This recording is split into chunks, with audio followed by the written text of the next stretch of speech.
Halo kawan pajak, bagaimana kabar kawan pajak hari ini?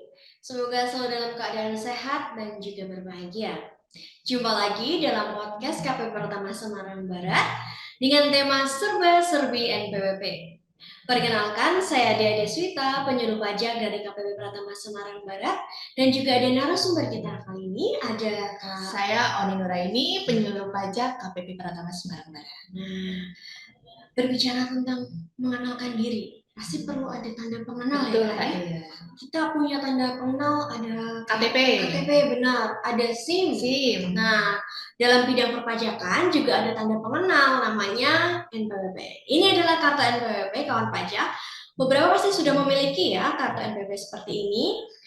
Tampilan belakangnya seperti ini. Nah, dari kartu NPWP ini, dari Kementerian Pajak punya desain kartu NPWP yang baru. Mungkin bisa tunjukkan Kak.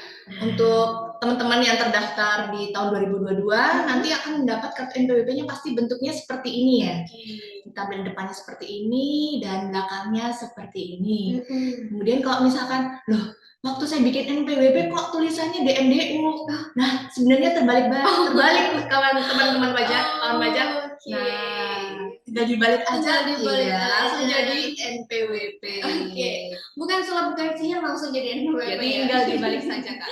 Sebenarnya berarti kalau kawan pajak terdaftar sebelum tahun 2022 pakainya dapatnya kartu yang ini ya Kak ya? Iya betul. Tapi kalau teman-teman pengen mendapat kartu NPWP baru seperti ini bisa dilakukan cetak ulang NPWP. Syaratnya adalah NPWP-nya itu harus aktif. Dan untuk pencetakan kartu NPWP ini bisa dilakukan di KPP terdekat.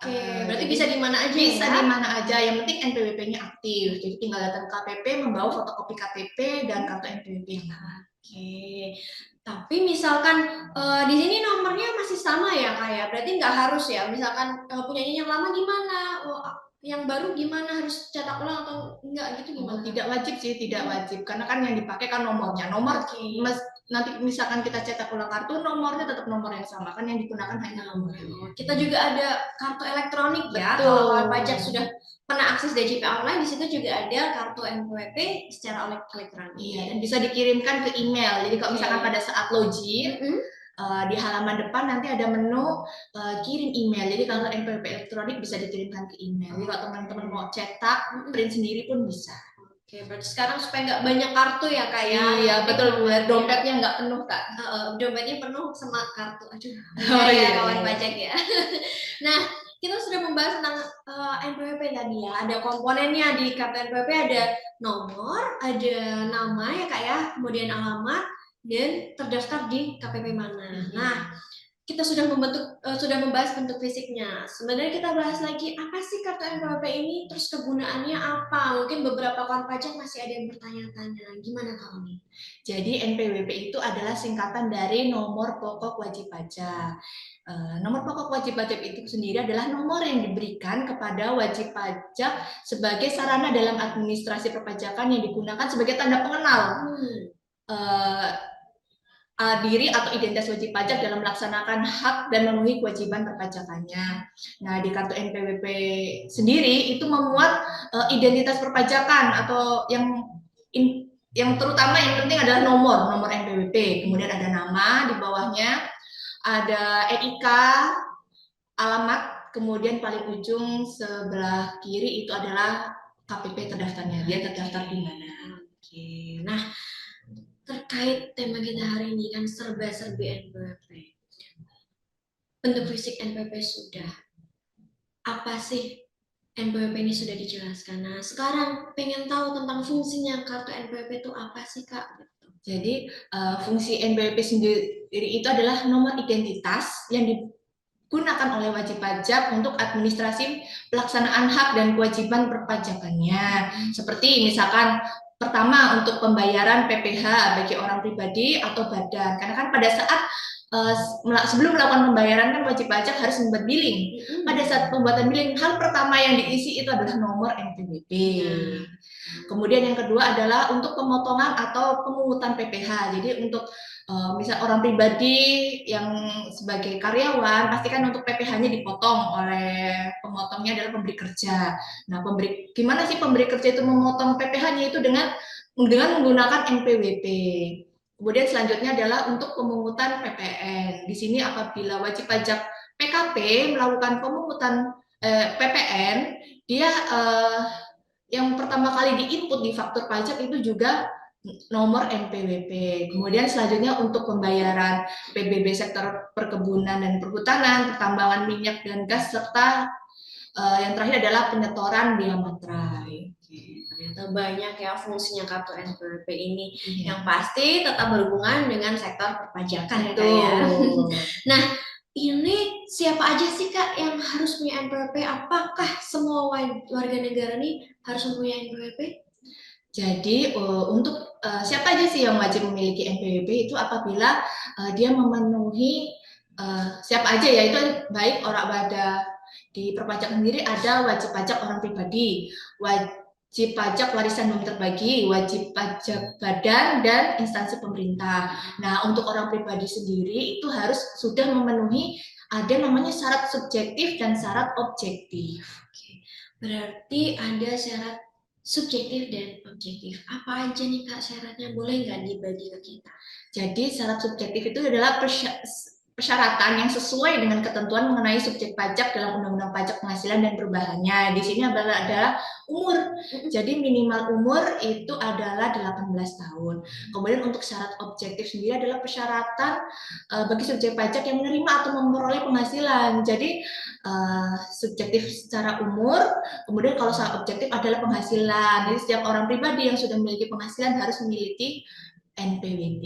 Oke, berarti harus terpenuhi ya Kak dua syarat tadi, Iya, subjektif dan objektif. Kalau misalkan masih umur 20 tahun tapi belum ada penghasilan, wajib nggak sih Kak bikin NPWP? Tidak wajib karena dia kan terpenuhi subjektif tapi objektifnya belum terpenuhi, jadi tidak wajib mendaftarkan diri untuk memiliki NPWP. Gitu. Nah, gimana nih bagi kawan pajak yang misalkan sudah terpenuhi syarat subjektif dan objektifnya ingin mendaftarkan diri sebagai wajib pajak, gimana Kak langkahnya Kak?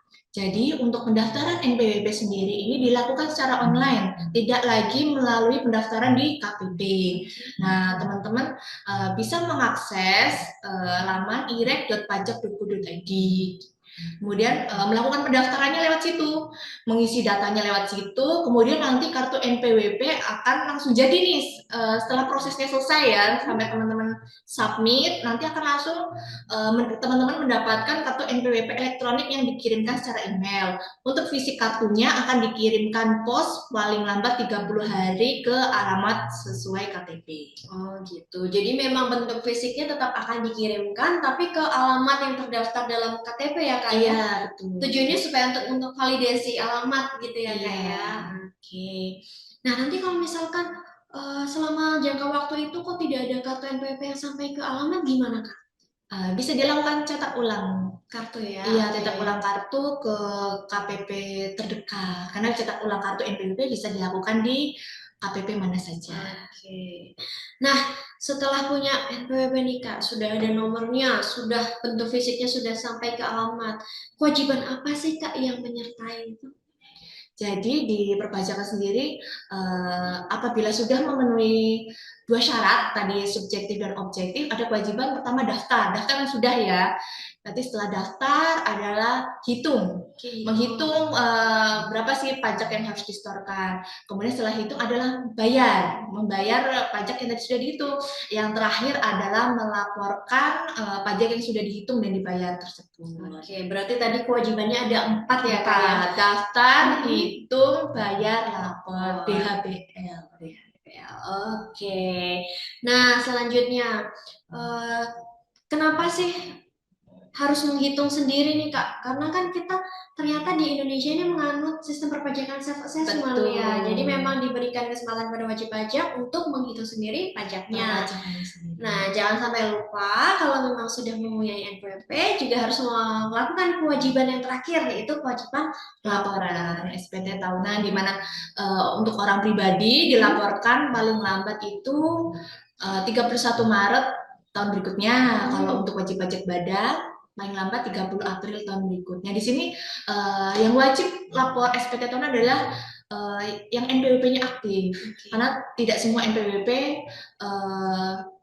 aktif ya, ada yang aktif tidak aktif. Karena kan pada saat pendaftaran nanti di kolom akhir itu kan ada pilihan akan menjalankan atau tidak. Siapa sih yang tidak menjalankan itu apabila penghasilannya masih di bawah PTKP. Untuk orang pribadi itu bisa dinonaktifkan NPWP-nya.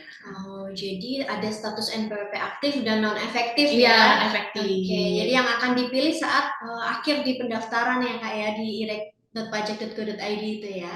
Iya, kemudian kan untuk kan ada terkait undang-undang HPP terbaru nih Kak. Jadi kan katanya NIK mau jadi NPWP. Oh iya benar. Nah, itu rame nih beberapa waktu yang lalu Kak. Boleh disinggung lagi Kak ini. Jadi sesuai undang-undang HPP itu disebutkan bahwa NIK akan menjadi NPWP. Jadi apakah semua orang yang NIK itu pasti punya NPWP, nah, harus bayar pajak? Nah, tidak. Ini Kak gimana? Berarti enggak ya? Enggak. Walaupun sudah punya KTP, otomatis itu jadi NPWP. Berarti enggak harus ya bayar pajaknya? Enggak. Dan seperti yang saya katakan tadi, yang bisa punya NPWP itu kan harus memenuhi syarat subjektif dan objektif. Nah, terkait dengan NIK menjadi NPWP itu mulai berlaku kapan sih? Nanti ini kan masih masa transisi ya. Jadi kalau teman-teman mendaftar sekarang masih di tahun 2022 sampai 2023, pada saat pendaftaran nanti akan tetap mendapat nomor NPWP. Jadi nomor NPWP tetap dapat ini ya. Dapat nomor NPWP 15 digit dan itu bisa nanti akan dipakai sampai 31 Desember 2023. Nah, mulai 1 Januari 2024 nanti NIK itu sudah menjadi NPWP. Jadi NPWP yang sebelumnya sudah didapat nanti sudah tidak digunakan lagi untuk orang pribadi ya, tapi untuk wajib pajak badan itu masih menggunakan. Dan orang pribadi itu WNI nih, kalau sama WNA itu nanti tetap akan mendapat nomor NPWP. Kalau WNA nanti dapatnya TIN ya, Tax Identification Number. Nah, berarti tetap menggunakan NPWP sampai akhir 2023. Nanti 2024 kartu NPWP untuk khusus orang pribadi tidak digunakan lagi, tapi menggunakan nomor identitas pada KTP. Iya, nanti untuk Januari 2024 kemungkinan jadi pengaktifan NIK aja, jadi tidak akan diterbitkan nomor NPWP baru, tetap pakai nomor NIK. Tapi kalau misalkan teman-teman login ke DJP online pun sekarang sudah bisa pakai NIK Kak, nggak harus pakai nomor NPWP. Oh, kalau dicek berarti di DJP online itu kan ada username-nya NIK atau NPWP gitu ya. Oke, berarti sudah mau proses ke single identification number nih. Jadi nggak perlu lagi tanda kenal banyak-banyak, nomornya banyak-banyak, nggak usah. Satu aja nomor KTP bisa login ke DJP online. Nah, gimana kawan pajak? Mudah sekali bukan untuk dapatkan NPWP. Jadi pendaftaran sekarang tidak perlu datang ke kantor pajak. Bisa dilakukan kapanpun dan dimanapun melalui irek.pajak.go.id. Jadi nggak perlu lagi nih Kak antri repot-repot jauh-jauh ke kantor pajak. Tinggal buka handphone. Dari semua adalah 24/7. Waduh, 24 jam. 24 jam. Mau hari Senin sampai Minggu jam berapapun bisa dan langsung dapat saat itu juga NPWP elektronik. Nah, kawan pajak bisa mengakses informasi terkini dari YouTube channel Direktorat Jenderal Pajak juga. Silakan untuk kembali mengecek apa sih informasi-informasi yang lain yang terkait perpajakan, ada semua di kanal YouTube kami. Nah, terima kasih nih Kak Oni sudah memberikan pengetahuan lagi ke kawan pajak, terutama tentang serba-serbi NPWP di sini. Sebelum menutup podcast kali ini, apa pesan yang mau disampaikan ke kawan pajak nih Kak? Baik, Direktorat Jenderal Pajak memberikan fasilitas dan kemudahan bagi wajib pajak dalam melaksanakan hak dan kewajibannya. Kami berharap para wajib pajak dapat melaksanakan apa yang menjadi hak dan kewajibannya dengan baik dan benar. Dan kami juga ucapkan terima kasih setinggi-tingginya kepada seluruh wajib pajak atas kontribusinya dalam membangun negeri dan mengatasi pandemi saat ini. Kami berharap semoga pandemi ini dapat segera berakhir. Amin. KPP Pratama Semarang Barat terus berupaya untuk dapat meningkatkan layanan dalam segala kondisi. Salah satunya dengan memberikan layanan secara online melalui WhatsApp dan email KPP Pratama Semarang Barat. Perlu kami sampaikan bahwa Direktorat Jenderal Pajak telah mencanangkan zona integritas di seluruh unit kerjanya. Hal ini dimaksudkan untuk mendorong terciptanya wilayah bebas dari korupsi. karena segala bentuk pelayanan perpajakan tidak dipungut biaya alias gratis. Baik, terima kasih Kak Oni, sekali lagi kami ucapkan telah memberikan Sama-sama Kak Dea. pengetahuan lagi nih, mengingatkan kepada kawan pajak tentang NPWP. Semoga mencerahkan ya Kak Dea. Nah, terima kasih juga kepada kawan pajak telah mengikuti acara podcast kali ini. Tetap jaga kesehatan dan jangan lupa tetap menerapkan protokol kesehatan. Salam sehat dan sampai jumpa.